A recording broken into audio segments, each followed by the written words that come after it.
शादी से पहले तलाक की नौबत, ऐसी स्थिति बन रही है। 23 तारीख को पटना में विपक्षी दलों की बैठक होनी है।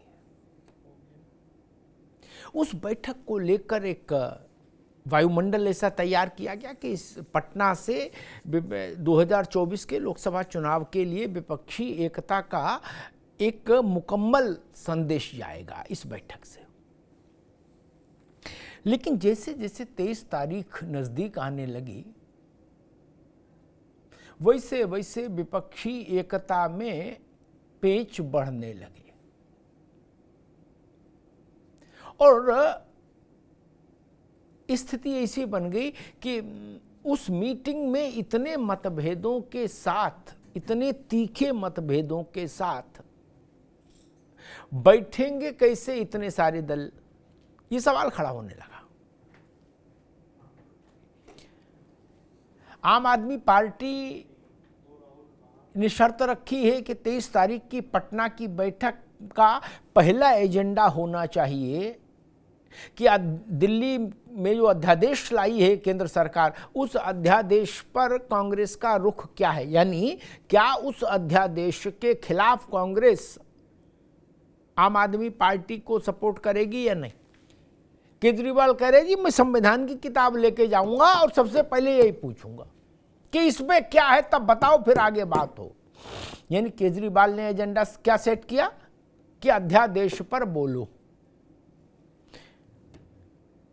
नीतीश कुमार से लेके और कांग्रेस कह रही थी कि विपक्षी एकता पर बैठक होगी। आम आदमी पार्टी कह रही ना एकता बाद में होगी, पहले इस पे बताओ।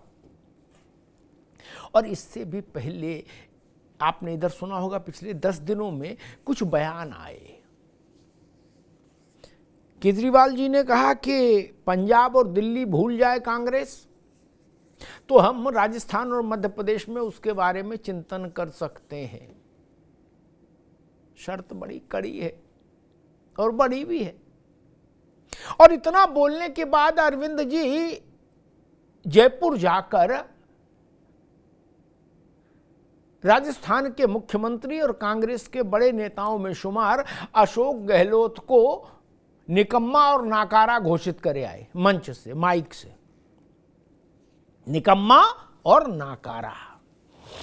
इस मिजाज के साथ 23 तारीख को पटना में बैठक होने जा रही, समझ लीजिए। ममता जी ने कहा कि पश्चिम बंगाल कांग्रेस भूल जाए तो उसके बारे में हम सोचेंगे और कांग्रेस को सीपीएम से भी, सीपीआई से भी दूर रहना होगा। ये 2 शर्तें ठोक दी ममता जी ने। अखिलेश यादव जी ने उत्तर प्रदेश के लिए कहा कि जिसको जिसको भाजपा को हराना है, चाहत है कि भाजपा हारे, उन सब दलों को उत्तर प्रदेश में समाजवादी पार्टी को मजबूत करना होगा। यानी इसका भी मैसेज यही कि कांग्रेस उत्तर प्रदेश को भूल जाए। स्टालिन कह रहे हैं कि तमिलनाडु को भूल जाए कांग्रेस। अब लाख टके का सवाल खड़ा होता है कि कांग्रेस याद कहां को रखे। कहीं देश में लड़ने भी देंगे क्षेत्रीय दल कांग्रेस को या नहीं, या एकता के नाम पर सारी कुर्बानी कांग्रेस से मांग लेंगे और उसके बाद कांग्रेस खुद एक क्षेत्रीय दल में तब्दील हो जाएगी। क्या क्षेत्रीय दल ऐसा चाहते हैं कि कांग्रेस 24 के बाद खुद एक क्षेत्रीय दल हो जाए? जो राष्ट्रीय दल वाला एक जो वो है मिजाज, वो भी खत्म हो जाएगा। इसीलिए देश के तमाम राज्यों में वहां के छत्रप कांग्रेस के लिए नो एंट्री का बोर्ड लगा रहे हैं और उसको नाम ये दे रहे हैं कि विपक्षी एकता अगर करनी है तो ये कुर्बानी दो। अब कुर्बानी कुर्बानी कुर्बानी, अल्लाह को प्यारी है कुर्बानी, एक गाना आया था, ये उसी टाइप का मामला बन रहा है। क्या कांग्रेस वास्तव में इतनी कुर्बानी दे सकती है? कांग्रेस छोड़िए, कोई राष्ट्रीय पार्टी इतनी कुर्बानियां दे सकती है कि कई प्रदेशों में उसकी एंट्री प्रतिबंधित हो जाए कि नहीं जी आप यहां आदमी नहीं लड़ा सकते? आम आदमी पार्टी ने कहा कि प्रधान से लेके और लोकसभा चुनाव तक दिल्ली में और पंजाब में कांग्रेस छोड़े जमीन तो बात करें।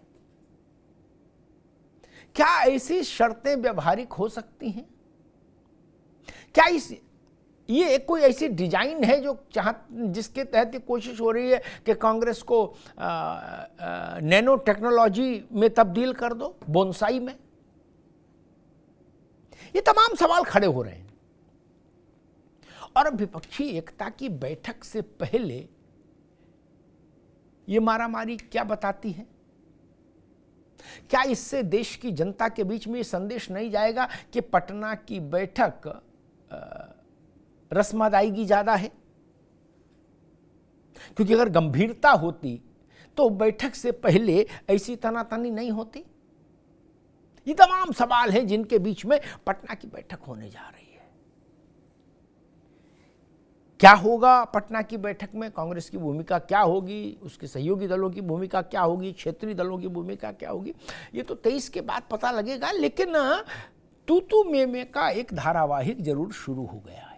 मध्य प्रदेश, छत्तीसगढ़, राजस्थान, क्या यहीं लड़ेगी कांग्रेस केवल?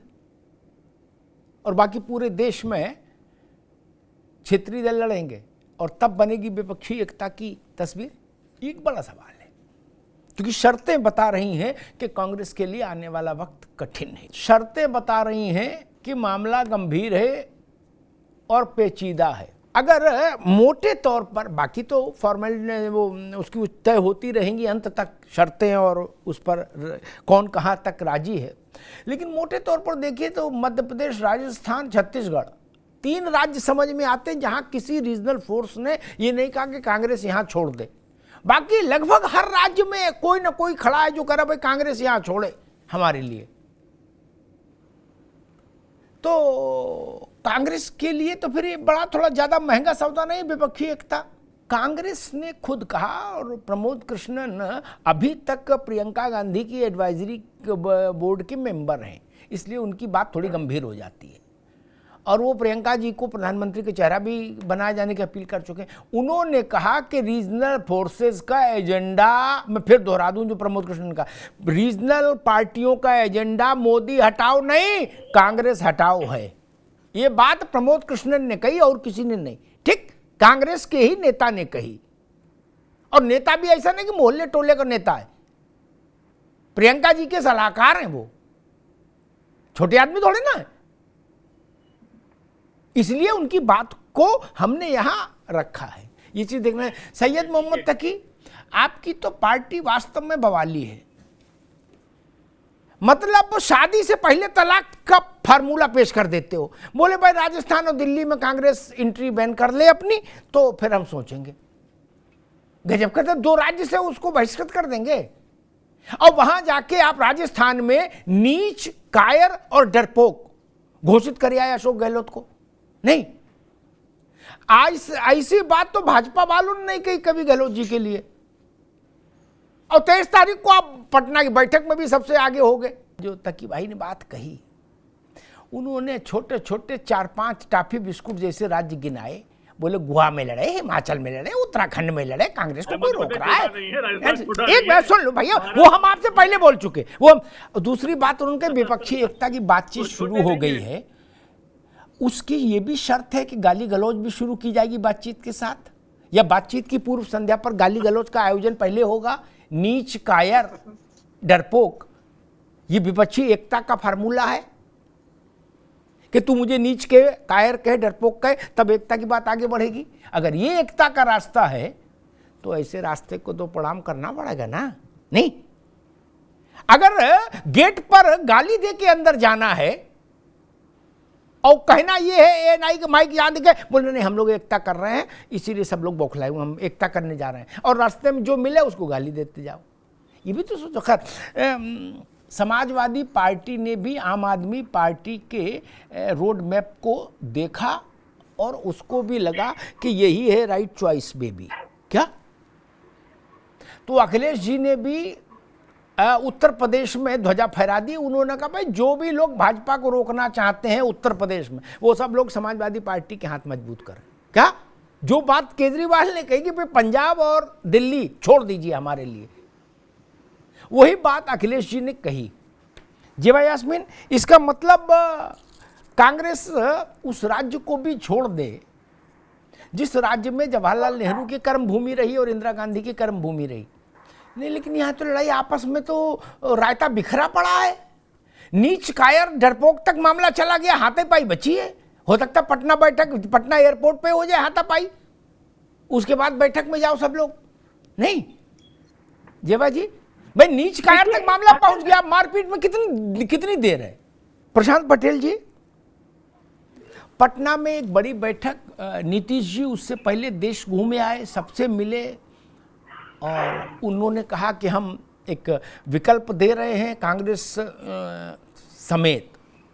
उसके बाद से फिर कई लोग निकल गए देशव्यापी एकता के लिए। अखिलेश जी अलग निकले, केसीआर अलग निकले, अरविंद केजरीवाल भगवंत मान से कहा कि भाई तुम जहाज लेके मेरे साथ साथ चलो, हमको भी सब जगह ले चलो, तो वो अलग घूमे आए।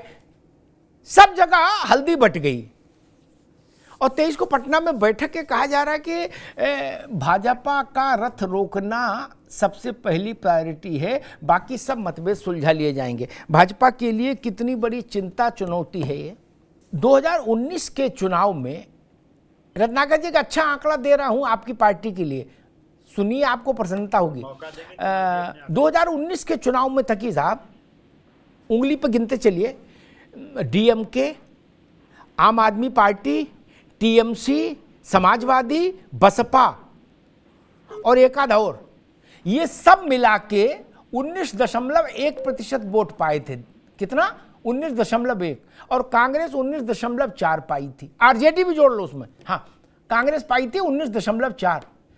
आप सब लोग कांग्रेस से कह रहे हो तुम घर के अंदर रहना, तुम बाहर नहीं आना, हम मोहल्ले में पंचायत करेंगे। नहीं, सब मिला के उन्होंने 19.1 हो 19 में, कांग्रेस अकेले 19.4 है और उसके घर के बाहर ताला लगाए दे रहे, बोले नहीं तुम मत निकलना, हम लोग देख लेंगे।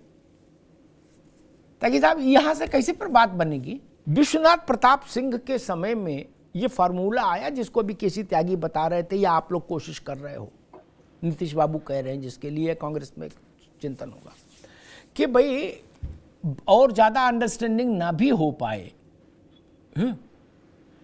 एक के खिलाफ एक वाला फार्मूला बन जाए। ठीक, वो अवसर केवल मुझे याद आता आखिरी था, उसके बाद ये प्रक्रिया कभी संभव नहीं हो पाई कि एक के खिलाफ एक आ जाए उम्मीदवार। इस बार कोशिश हो रही, लेकिन मैं जो कह रहा हूं कि जो कोशिश के अतिरिक्त जो अलग अलग फोरम्स पर जो कटुता बिखरी दिख रही है, वो कटुता इस पूरी कवायद की विश्वसनीयता पर सवाल खड़ा कर दे रही है। 2014 से 19 में भी फर्क रहा होगा, बहुत नहीं रहा होगा। यूपी में आ गए ना, नीचे आ गए ना। आप संतुष्ट हैं? उनके 4 सीट घट जाने से आपकी दुकान लुट गई, आप संतुष्ट हैं? तो संन्यास 4 सीट की बात छोड़िए। हाँ तो सुन लीजिए, 303 सीट जीत के सरकार में है भाजपा, आप करो नीचे आ गई। ये जो आंकड़े जोड़ने वाला काम है, इस पर मैं हमेशा एक वो एम्बार्गो लगाता हूं अपने मित्रों के लिए। बाकी समझे वो माने तो अच्छी बात, नहीं माने तो और अच्छी बात, कि ये मत जोड़िए। ये फॉल्स एक्सरसाइज जेबा बैठी हैं, इनकी पार्टी के दिल से पूछो जाके। आप तो ये 24% 48% जोड़ा रहे हो, वहां 76% मैंने बैठ के जोड़ा था, 76 रिजल्ट क्या आया। ये मत गुलगुले मत बनाओ यार, ऐसे जोर से हो गई सरकार बन गई तो ठीक है, तो फिर मायावती और अखिलेश यादव का गठबंधन तो 80 में से 76 सीट जीतना चाहिए था। फिर 1990 गजब करते हो। नहीं ये सब नहीं, ये ना हमको हारे गले नहीं उतरता। ये सब जो लैपटॉप पर पार्टियां बनाते और जिताते हैं चुनाव, उन लोगों को समझ आएगा, मेरे जैसे आदमी को समझ नहीं आता ना, कि इतने % इनका, इतने % इनका। ये नहीं भाई साहब, छोड़ दीजिए। जेबा यास्मीन, मसला वही कि भाई आप कह रहे हो कि इतने लोग जुड़ गए हैं, इससे इस बात की पुष्टि हो गई कि विपक्ष का जो संयोजन होगा वो भारतीय जनता पार्टी, कांग्रेस कह रही है कि अब भारतीय जनता पार्टी हट जाएगी। मेरा सबमिशन ये था, हटे नहीं हटे वो तो जनता तय करेगी, कि क्या 19 में मुद्दे नहीं थे ना? जो मुद्दे आप 24 में उठाएंगे चुनाव में, वो 19 में भी उठा रहे थे। वोट देने वाली यही जनता है नहीं? तब वो मुद्दे 19 में क्यों नहीं चले, और ये कैसे गारंटी मान लेंगे वो 24 में चल जाएंगे जो 19 में नहीं चले। जेबा यास्मीन ने कहा कि भाई जनता की भी सहने की सीमा आखिर कहीं तो खत्म होगी। यानी विपक्षी दल इस बात को के आधार पर अपनी रणनीति को आकार देगा कि भाई कल नहीं थके, आने वाले कल में तो थकोगे, जब थकोगे तो फिर हमारी तरफ आओगे। रत्नाकर जी, एक स्थिति सामने है, कर्नाटक, राजस्थान, मध्य प्रदेश और छत्तीसगढ़, इन 4 राज्यों में भाजपा 19 के चुनाव से पहले, लोकसभा चुनाव से पहले विधानसभा चुनाव हारी। क्या एक नैरेटिव सेट हुआ कि भाजपा इन 4 राज्यों में फंस गई। ठीक, 19 का लोकसभा चुनाव आया, भारतीय जनता पार्टी ने अधिकांश राज्यों में 50% से अधिक वोट पा लिया। सीटें तो छोड़ी दो, वोट ही 50% से ऊपर चला गया भाजपा का, जहां वो इन 4 राज्यों में विधानसभा हार के गई थी कुछ महीने पहले ही। रत्नाकर जी, इस तथ्य को ध्यान में नहीं रखना चाहिए। इसका मतलब रत्नाकर जो बात कह रहे हैं उसी के आधार पर यह बात स्थापित होती है कि 14 से 19 में देश में विकास और रोजगार की गंगा बही होगी, तभी ना जीते दोबारा। रत्नाकर जी कह रहे हैं कि जो अब जो स्थिति खराब हो गई महंगाई बेरोजगारी की, तो इसका मतलब 14 से 19 तक देश में महंगाई और ये सब बेरोजगारी, ये सब चीजें नहीं रही होंगी, तभी ना दोबारा जीते और ज्यादा सीटें लेके आए। रत्नाकर जी, नपना तो एक ही रहेगा, फॉर्मूला तो एक ही रहेगा। नहीं, ये मान ले मेरे से है, मेरा वॉइस जो है नहीं, मैंने सिर्फ ये कहा, ठीक, आपने कहा कि महंगाई और बेरोजगारी जैसे मसले तमाम बढ़ गए हैं, इसलिए 24 में परिणाम दूसरा आएगा। तो मैंने ये कहा कि 14 से 19 में ये मसले नहीं रहे होंगे, रोजगार रहा होगा, महंगे सामान सस्ता रहा होगा, तब ना जीती होगी फिर आपके हिसाब से बीजेपी। कांग्रेस कह रही है कि बहुत लंबे समय हो गया। क्या कांग्रेस को ये नहीं बोलना चाहिए? जवाहरलाल, इंदिरा गांधी, राजीव गांधी 45 साल तो आप ही राज करते रहे, तब जनता नहीं थी।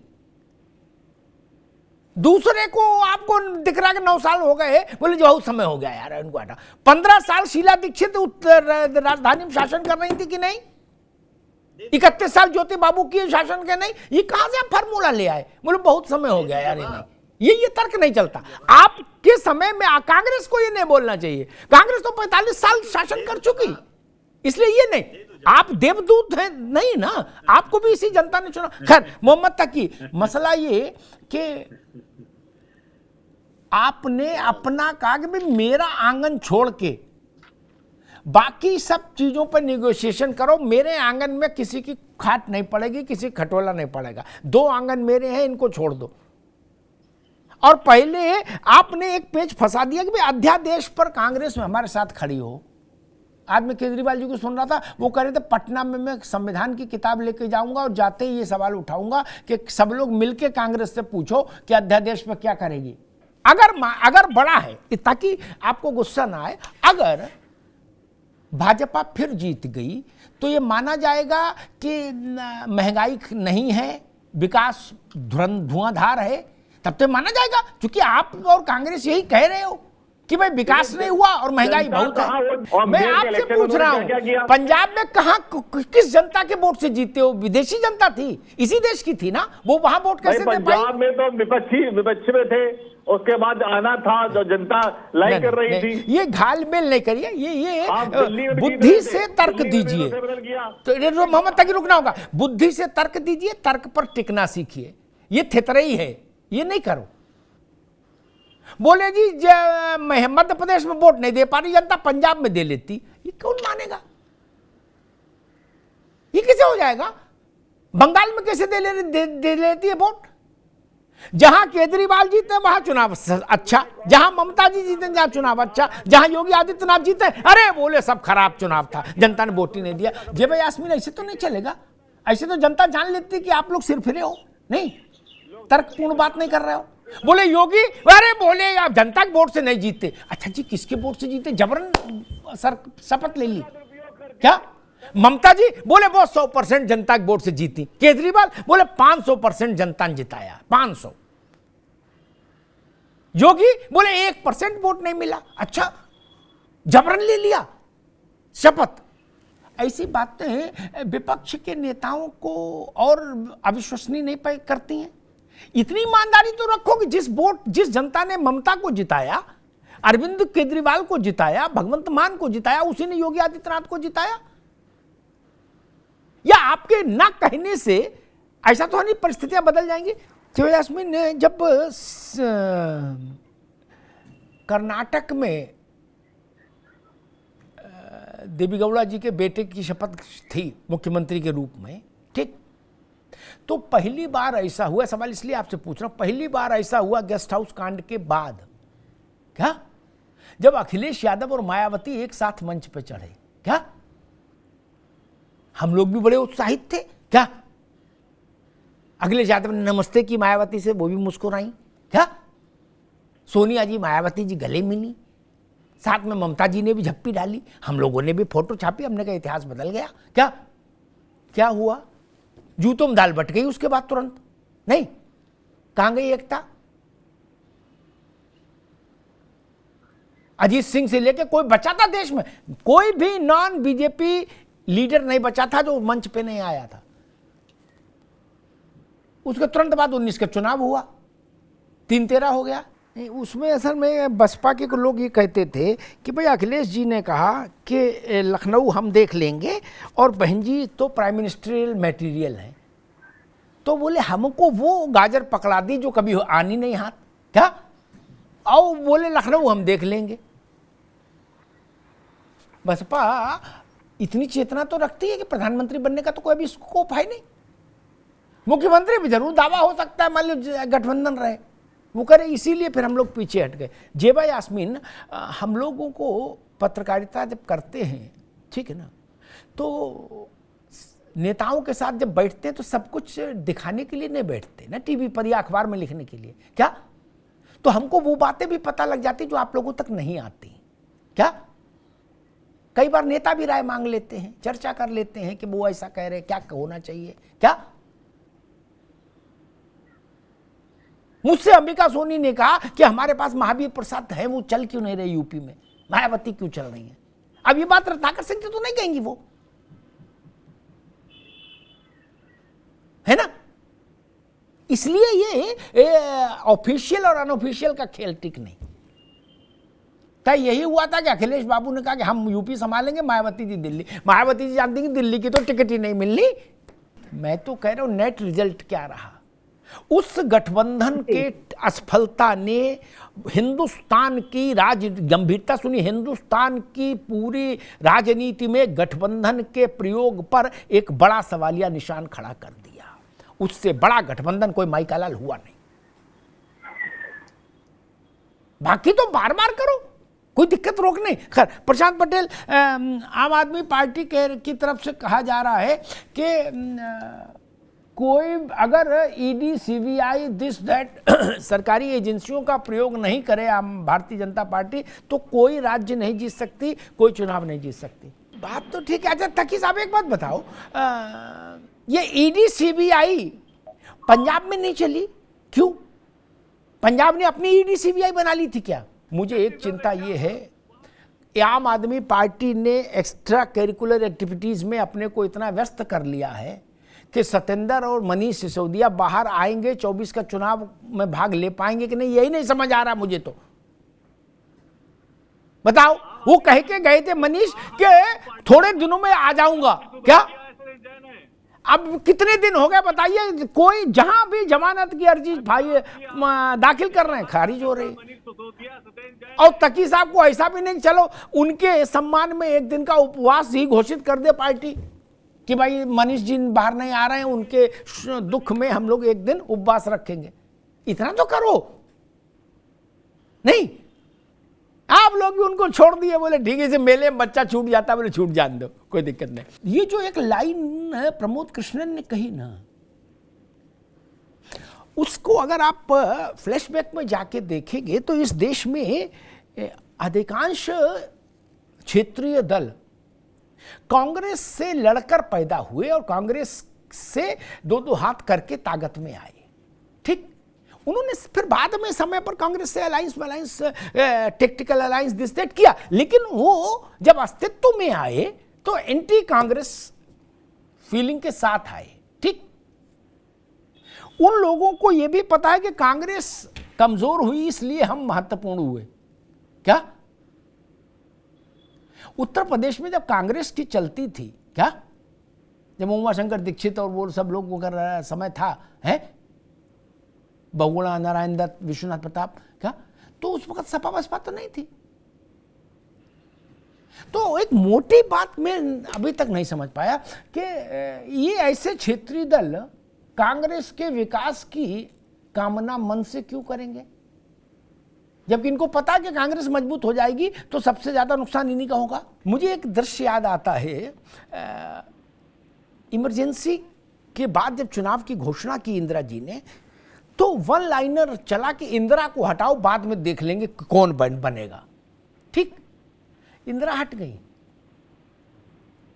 लेकिन ऐसी जूतों में दाल बटी, जेवा यास्मीन, मोहम्मद तकी, आप भी सुनिए गौर से, ऐसी जूतों में दाल बटी, क्या 2.5 साल में नरक हो गया, जिसको नरक बोलते हैं ना गांव, नरक हो गया। क्या दिन में 6 दफे दल बदल का दृश्य मैंने देखा, दिन में 6 दफे। क्या पार्लियामेंट मजाक में तब्दील हो गए, 2.5 साल में इंदिरा गांधी वापस आ गई। क्या मैं वैसा ही, प्रशांत पटेल वैसा ही अधीरता इस वक्त देख रहा हूं कि भाई हमारा सिंगल लाइन मोटिव है, मोदी हटे, बाकी सब चीजें बाद में कर लेंगे। ये प्रयोग भारत में एक बार हो चुका है, इंदिरा हटे, इंदिरा हट गई, लेकिन 2.5 साल में गंगा में समा गई सरकार और नेता और जनता पार्टी। जब आप ये अपने सारे अभियान को वन लाइनर बना देते हो, नीति अनीति दर्शन पॉलिटिकल फिलॉसफी सब किनारे, बोले वन लाइनर है अग्निहोत्री जी, मोदी हटाओ, बाद में बोले बाद की बात में तय कर लेंगे, मोदी हटाओ अभी। ये वैसा ही माइंडसेट है जो इंदिरा हटाओ में आया था। तब मालूम इंदिरा गांधी ने क्या कहा था, नए लोगों के लिए बड़ा उपयोगी है। इंदिरा गांधी ने कहा था, मैं कहती हूं गरीबी हटाओ, ये कहते हैं इंदिरा हटाओ, फैसला आप कर लो। जनता ने कहा नहीं, इंदिरा को वापस लाओ। क्या ये तो आपस में लड़ मरे सब। आप मोदी हटाओ के फेविकोल से 50 टांगों वाली कुर्सी जोड़ना चाहते हो। अगर ऐसा करने की इच्छा है तो मैं एक विनम्र सुझाव दूंगा अपने अनुभव से, तकी साहब, तब आपको मोदी के बरक्स, मोदी के समानांतर एक चेहरा वक्त से पहले सामने करना होगा। जो जेबा कह रही है हम लोग इस बार उम्मीदवार पहले थे, उम्मीदवार नहीं, मोदी नहीं तो कौन पहले बताना होगा। क्या ये जो थ्योरी है ना, नहीं नहीं ये कुछ नहीं होता, बाद में तय कर ले, लोग जानते हैं कि अरविंद केजरीवाल के बारे में लोगों को नहीं पता, पता है। इस वक्त जो लीडरशिप है वो भी तो सुपर किस्म की लीडरशिप है ना, कब कहां कौन पलटी मार जाए और बिल फाड़ देगा ईडी के नाम, यह भी समस्या है। पलटी कई बार राजनीतिक लोग अपने लाभ के लिए भी मारते हैं जेवा यास्मीन, लेकिन ये समय इतना अच्छा है कि बिल फाड़ देते हैं ईडी के नाम। क्या आप अपने लालच से भी कुछ काम करते हैं, लेकिन बिल फाड़ देते हो कि ईडी सीबीआई पुलिस नहीं। देश के एक राज्य में अगर निष्पक्ष वोट हो सकता है तो इसका मतलब देश के सब राज्यों में निष्पक्ष वोट हो रहा है। यह हिपोक्रेसी बंद कर दीजिए, बिल्कुल ये पाखंड झूठ का पुलिंदा कि हम जीते तो अच्छा वोट, हम हारे तो वोट बेकार। फिर बोले दूसरे पुलिस ने हरा दिया और कोर्ट ने हरा दिया और कचहरी ने हरा दिया और आदि आदि, ये नहीं तर्क ठीक है। ऐसे कैसे हो जाएगा? ईडी सीबीआई क्या नहीं करा सकती? अच्छा जी, तो पश्चिम बंगाल में क्यों नहीं करा दी? स्टालिन कैसे जीत गए? ये तर्क है ना। पंजाब में कैसे जीत गए आम आदमी पार्टी, और दिल्ली में कैसे जीत गए? यहां तो सबका हेड ऑफिस है। और आप जीत गए, उसके बाद भी मनीष सिसोदिया, सत्येंद्र जैन अंदर गए कि नहीं गए? आम आदमी पार्टी ने भी कहा चलो खोया पाया मैं इनका रजिस्टर में नाम लिख दो, बाद में देखेंगे। नहीं, तो ये तो समझने की बात है ना। महत्वपूर्ण ये नहीं गठबंधन गठबंधन तो असंभव, रत्नाकर भाई ने कहा था असंभव को साधने की कला है राजनीति, ऐसा कुछ बोला था। अच्छा, मैं उस बात से सहमत हूं, लेकिन मसला ये इससे सबसे बड़ा मसला ये कि जनता आपके उस पर भरोसा कैसे करे। आप दो नपने रख के चल लो, आप कहो कि हम 23 तारीख को पटना में बैठ रहे हैं गठबंधन के लिए, ठीक, और जब भाजपा ये कहे कि हम अपने एलाइज बढ़ाएंगे 24 के चुनाव में जाने से पहले, तो कहेंगे देख लो अग्निहोत्री जी डर गए। आप गठबंधन की कवायद करो तो ये दूसरी लाइट में देखा जाए और बीजेपी एनडीए को बढ़ाने का प्रयास करे तो आप बताओगे कि ये डर गए। ये अपना एक रखिए, लोकतंत्र में सबको अधिकार है अपना समूह बढ़ाने का, आपको भी है और इनको भी है, लेकिन मैं मानता हूं $1,00,000 का सवाल जनता भरोसा करती है ये नहीं आप पर। जनता किस पर भरोसा करती है? मैं फिर उसी उदाहरण से इस बहस को बंद करूंगा। मायावती जी, अजीत सिंह की पार्टी और अखिलेश जी की समाजवादी पार्टी, इससे बड़ा गठबंधन देश में कोई नहीं हो सकता। जात, धर्म, मजहब, गोत्र सब जोड़ लो तब भी क्या नतीजा आया? 5 सीट तो 5 से नीचे क्या जाएगी सपा? कुछ नहीं आया ना। क्यों? कहां चला गया वोट? इसका जब तक आप ईमानदारी से जवाब नहीं खोजेंगे तब तक आप मृग मरीचिका में भटकते रहेंगे कि भाई 40% इनका वोट, 10% इनका, 50% हो गया। नहीं, विधानसभा का वोटिंग पैटर्न राजस्थान, मध्य प्रदेश, छत्तीसगढ़ और कर्नाटक में 19 के चुनाव से ठीक पहले हमने देखा था। एक बड़ी मैगजीन ने एक हेडिंग दी थी राहुल गांधी की फोटो के साथ कि राहुल गांधी का रीइमर्जेंस हो गया भारत की राजनीति में। क्या? कुछ ही महीने बाद लोकसभा का चुनाव हुआ, क्या हुआ? कांग्रेस अपने जीवन के सबसे न्यूनतम स्तर पर आ गई। उन राज्यों में भी आप सोचिए, राजस्थान में भाजपा ने सब सीटें जीत ली जहां आप सरकार बना के आए थे कुछ महीने पहले। कर्नाटक में बीजेपी का वोट शेयर 50% को क्रॉस कर गया जहां कुछ महीने पहले आपकी सरकार बनी थी। मध्य प्रदेश सारी सीटें बीजेपी ने जीत ली, अधिकांश मतलब 90% से ज्यादा जहां आप सरकार बनाए थे। यह भी हमको ध्यान रखना होगा। और 24 का चुनाव राज्यों के लिए नहीं है ना। आप कर्नाटक तो पहले भी जीतते थे, एक बार दोबारा भी जीत लिए। 24 का चुनाव कर्नाटक की कुर्सी के लिए नहीं है, वो देश की कुर्सी के लिए है। इसलिए उसके लिए 19 को सामने रखना होगा, 14 का समीकरण और 19 का समीकरण। वहां से हम कुछ सिमिलरिटीज तय कर सकते हैं, राज्य के चुनाव से नहीं, ऐसा मुझे लगता है।